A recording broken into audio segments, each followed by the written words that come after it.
खराब बात कहना चाहता हूं, लेकिन वो आपको जानना जरूरी है एक सच के रूप में। हमारे देश में आजादी जब आने के लिए आंदोलन चल रहा था, संघर्ष चल रहा था, तो नेताओं के दो वर्ग थे। एक वर्ग था नेताओं का जो ये कहता था संपूर्ण आजादी चाहिए और अपनी शर्तों पर चाहिए, क्योंकि कोई भी देश दूसरे देश को गुलाम बनाए ये उसके संवैधानिक अधिकार का हनन है। किसी भी देश को गुलाम बनाना किसी भी सभ्यता में, किसी भी संस्कृति में, किसी भी समय में परमिसिबल नहीं है, उसकी अनुमति नहीं है।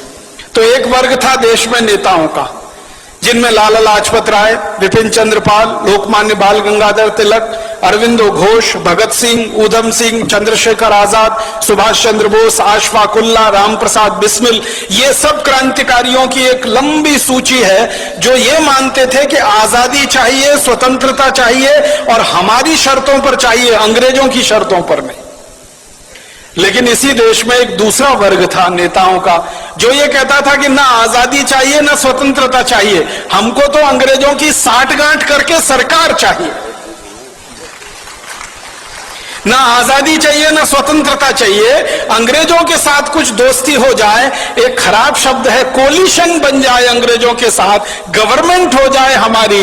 एक नेताओं का वर्ग ऐसा भी था जिसके नेता थे पंडित मोतीलाल नेहरू, जिसके नेता थे फिरोज शाह मेहता, जिसके नेता थे सुरेंद्रनाथ बनर्जी, जिसके नेता थे सुरेंद्रनाथ सेन। ये नेताओं का एक वर्ग था जो ये कहता था अंग्रेजों से गठजोड़ करके किसी तरह भारत में एक ऐसी सरकार बने जिसमें पंडित मोतीलाल नेहरू और उनके सहयोगी मंत्री हो जाएं और अंग्रेजों का प्रधानमंत्री रहे, ये उसके नीचे मंत्री रहे, बस देश में चलता रहे। आजादी की क्या मतलब, स्वतंत्रता का क्या मतलब। तो एक वर्ग था ऐसे नेताओं का जो अंग्रेजों से गठजोड़ करके सरकार बनाना चाहता था, और एक वर्ग था ऐसे नेताओं का जो संपूर्ण आजादी और स्वतंत्रता लाना चाहता था।